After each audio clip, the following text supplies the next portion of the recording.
Good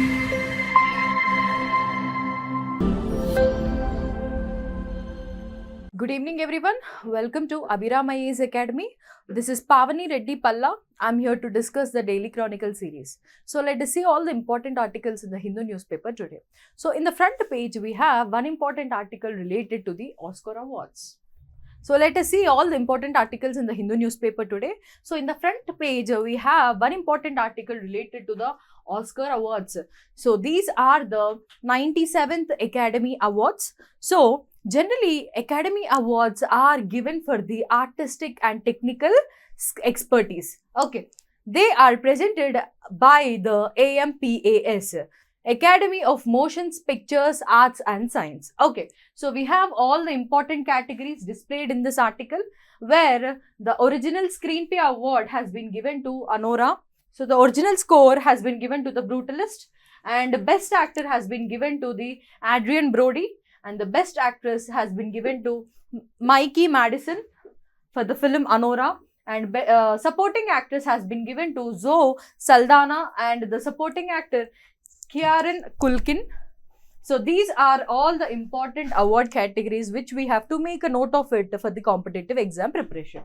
Okay, so the next important article is related to the first ever study or survey of the dolphins. So this dolphin report was published by the Prime Minister Narendra Modi in Gujarat at a meeting of the National Board for Wildlife. So on the occasion of the World Wildlife Day, which is celebrated on 3rd March, so Modi has released the report on the dolphins. Okay, so why is the World Wildlife Day celebrated? So to promote awareness among the different types of wild plants and animals, and also to give protection to the endangered species of wildlife plants and animals. So that is why we celebrate World Wildlife Day. Wildlife conservation finance, investing in people and planet. So coming to this important article, the total number of dolphins, Gangetic dolphins, which are found are 6,327 dolphins.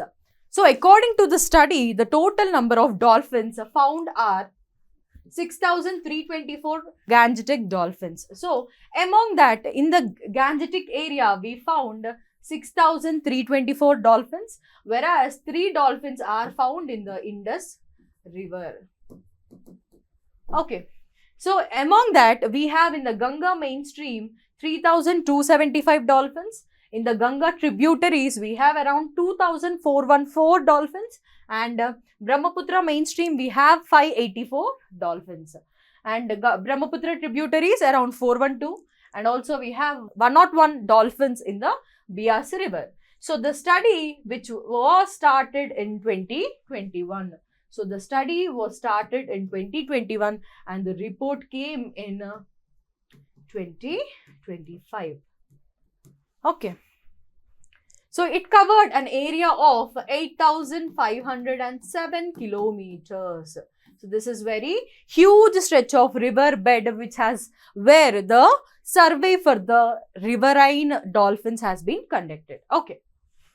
So according to the survey, the top number of the dolphins are found in the state Uttar Pradesh, and then it is followed by Bihar, and next it came the West Bengal and Assam. So this order is very important for the prelims point of view. So Uttar Pradesh, Bihar, West Bengal and the Assam, the top four states having highest number of dolphins, riverine dolphins. Okay, so what are the other important things which we have to know in this article? So this article is talking about the challenges which they encountered during the survey. So what they were talking about, number one, since the dolphins are not land animals, they cannot be caught on the cameras. And number two is that they have a sporadic nature. So they are mostly under the water. They coming to the surface, it is very rare phenomena. So catching the different dolphins and counting them is very tough task. Then how did they conduct the survey? Through the usage of the echolocation. Since the dolphins are blind,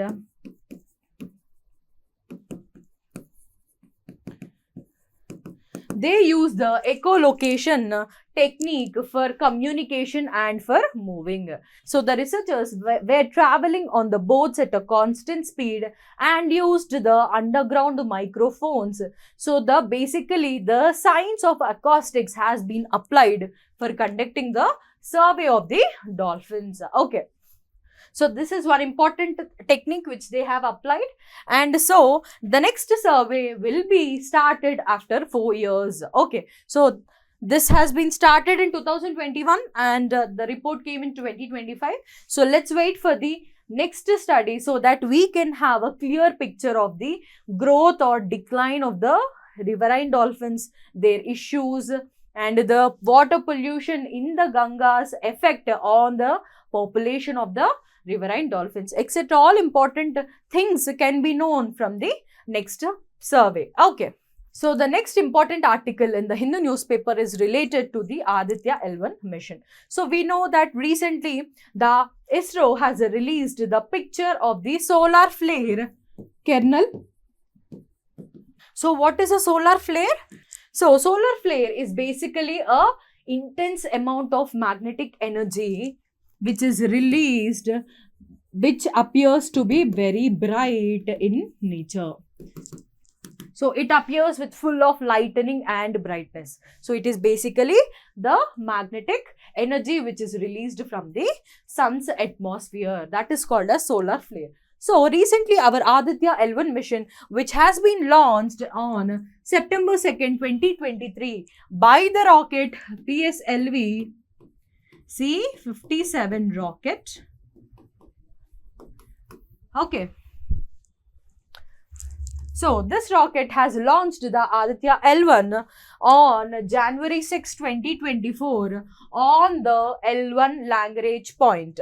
L1 point. So which is approximately 150 million kilometers from Earth towards the Sun.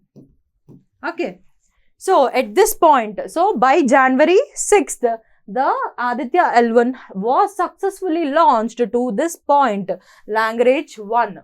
Okay, where the gravity is neutral. Okay. So, we have recently seen the photo of the solar flare. Okay. Now, all the information which has been brought by the Aditya L1 mission has been made officially in the public domain. Okay. Okay. So the data sets comprises valuable scientific information related to the sun's photosphere, chromosphere, and the outer atmosphere corona. Okay. So along with the particles and magnetic field measurements at the Earth-Sun Lagrange point L1. As said by the ISRO. So it is the complete data is available in the Indian Space Science Data Center portal as well as the Pradhan portal. Okay. So in these two types of portals, we have all the information which is related to the Aditya L1 mission. So the ISRO is asking the researchers and the students to make use of these data sets. Okay. So they are motivating all the students as well as the researchers to use and engage with the scientific studies. Okay. And one important thing is that Aditya L1 is presently doing its third revolution. So if this is the Lagrange 1 point, then Aditya L1 means what? Taking complete round for the third time. So this is the information which is given by the Aditya L1 mission in this important article. Okay. So for the prelims point of view as well as for the mains, in the science and technology part, Aditya L1 mission is very, very important for us. Okay. So the next important article is the editorial which is talking about the conclusion of the Ukraine and Russian war.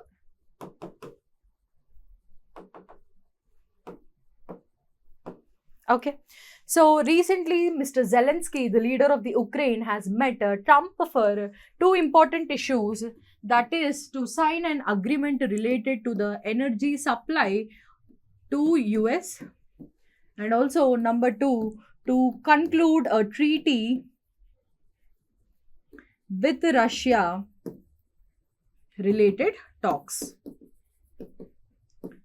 So, where Mr. Trump has aggressively commented that the Ukraine has been ungrateful for the US support. It means it is not showing enough gratitude to the US. And also, if Mr. Zelensky is not able to find a proper settlement treaty with Russia, then he will withdraw his support. Means US is going to withdraw the supplies of the arms, ammunitions, and also the monetary supply will be withdrawn from the Ukraine. Okay. So this has been officially commented by Mr. Trump. So the editor says that before the Ukraine making a peace deal with Russia, the US should give their security support. Means the US should be addressing all the demands which with respect to the security of the Ukraine.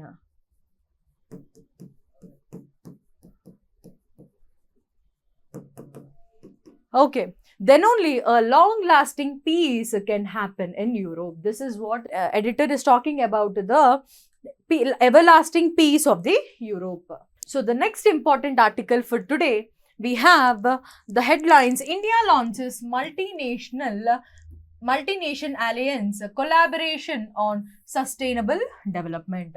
So on Monday, India has launched Cities Coalition for Circulatory C3, which is a multinational alliance for the city to city collaboration, knowledge sharing, and private sector partnerships for the sustainable development. So this platform will take all the important stakeholders like the policymakers, industry leaders, researchers, development partners, etc., to find out the sustainable solutions for the waste management and resource efficiency in the Asia Pacific region. So we can use this article in the urbanization or the sustainable city, or when we get SDG 11, when we are talking about the SDG 11, that is the sustainable development goals. Okay, or we can use them, this information, in the science and technology part. Okay, where we are talking about the waste management and the resource efficiency technologies, etc. Okay, so what are SDGs and how cities are playing important role in SDGs? So SDGs are the sustainable development goals, which are 17 in number, which should be achieved, these targets should be achieved by 2030. Okay, so we have SDG 11 as a sustainable cities and communities. Okay, so as part of the sustainable cities, we have multiple issues under the SDG 11. So as part of SDG 11, so the city should be inclusive.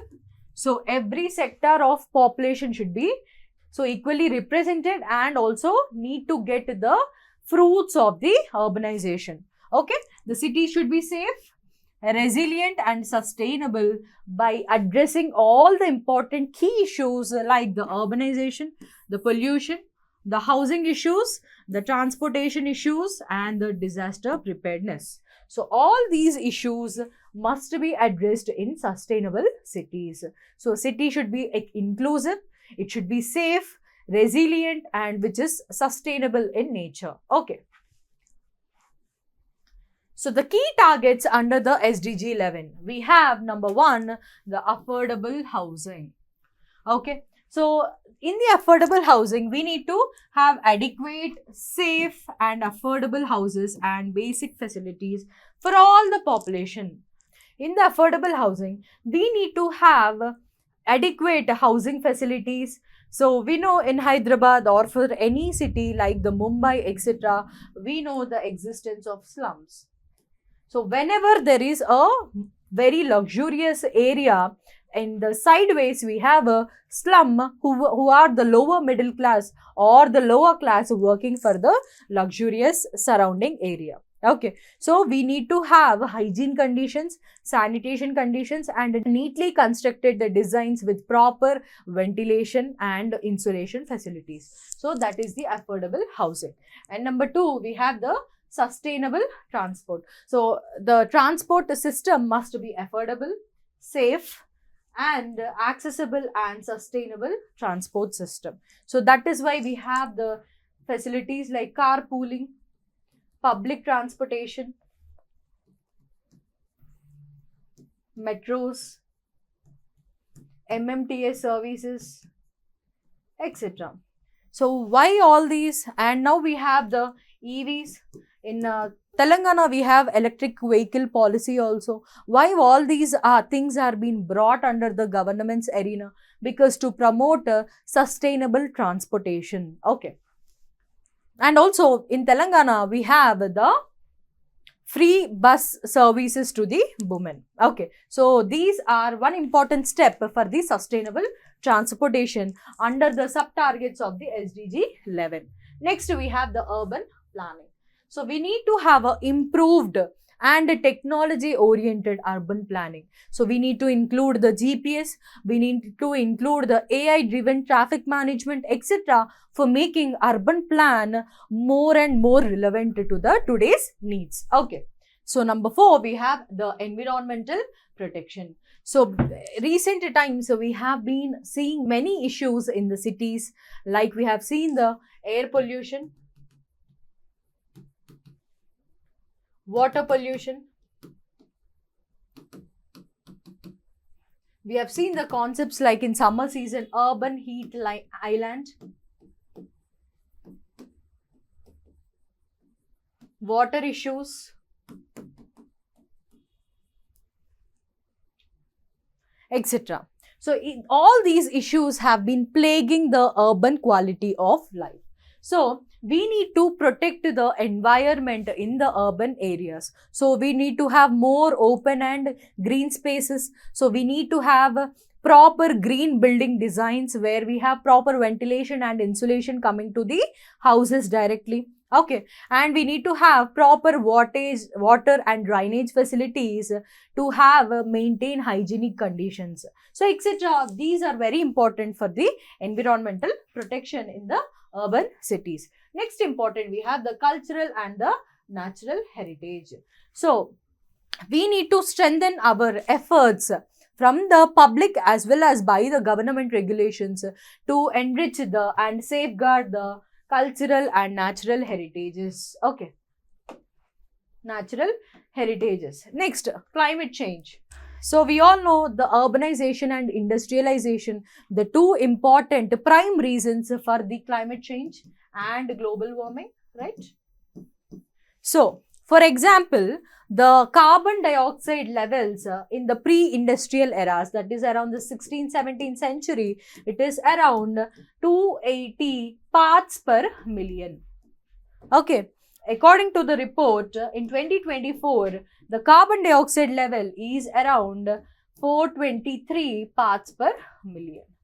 And this concentration is increasing year on year at a very rapid pace. So these things should be curtailed. Then only we can able to curtail the disastrous effect of the climate change. So especially the urban areas which are built sophisticatedly with using the cement, we need to reduce the urban heat island negative consequences. So to able to curtail them, we need to protect and we have to take a sincere battle against the climate change. Okay, then only we can have a sustainable city living. Okay, next, traffic congestion and the pollution. So the next important one is the traffic congestion and the pollution. So as per the reports, we have to make note of it that the vehicular pollution is the major contributor for the air pollution in the cities, where the combustion of the petrol and diesel are giving rise to the increased carbon dioxide, carbon monoxide, etc., greenhouse gases, and thereby the fine particles PM 2.5 and PM 10 and the other gases which are responsible for the air pollution are being produced because of the heavy traffic congestion and also produced because of the heavy traffic issues. Okay. Next important one is the affordable housing shortages. we need to clear the slums and provide proper housing facilities to the poor and the lower class income people. Okay, then only we can have a sustainable living in the urban life with a high quality of standards of living. Okay, next, waste management. This is one important and the prime issue which is faced by the cities of India now.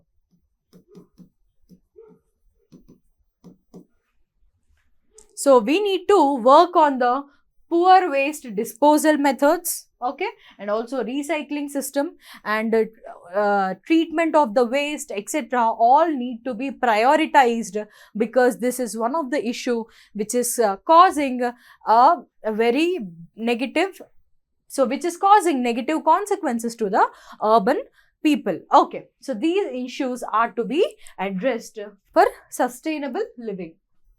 So what can be the solutions done? So what will be the way forward? We all know the smart city, the smart machines project which has been bought by the government of India. So we have to use the AI driven technology, GPS, in the formulation of different policies and to control the traffic, etc. So smart cities is the number one solution. Okay. So this approach can enhance the quality of living of the urban areas. Next, green infrastructure. Number two, promotion of the green infrastructure, where we have to expand the parks, the open spaces, the green roofs and the urban forest, etc. will improve the quality of life and provide some recreation facilities to the urban population. So number three, we have the public transport and non-motorized mobility. So we need to promote the cycling, walking and efficient public transport system. So we have the EV policy of Telangana. We have the cycling track in the West Hyderabad, that is the Narsingi and other areas, right? So we have been development of the walking spaces everywhere in the city, etc. So all these things will promote the public transport and the non-motorized mobility, because they will reduce the fossil fuel consumption.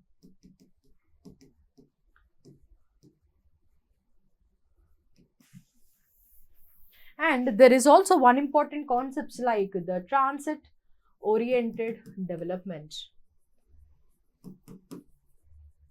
We can promote it. What is meant by the transit oriented development? So what is meant by this? So it is nothing but a development of dense buildings in and around the core areas like the metro stations, the bus stops, the prime areas, etc. so that the public can easily transport through the metros or the buses or the any other forms like the cab services, etc. But if the industries or the offices are interior from the mainland services or the core areas, then they need to maintain their personal vehicles to go to that interior places. Instead, if we develop high density, high rise buildings at the core areas like the bus stops or metro stations, bus stops, etc., then we can use the public services and we can reach and we can go back again through the public transportation. This is one important concept where we can use in the mains answer writing purpose. And next we have the renewable energy. So renewable energy means, so what is meant by renewable energies? So the sources which are not depleted, instead they are renewable again and again. So we have to focus on the solar, wind, geothermal, hydel power, etc. for the generation of electricity. Okay, so it will going to give us a clean energy without any release of any air pollutants or the particulate matter. Okay. Next, we have the circular economy. So what is meant by it? It is to encourage the recycling and sustainable waste management practices. So these are the important articles for today. So let's continue our class tomorrow. Thank you so much. Please like and subscribe to Abhiram IAS Academy. Thank you.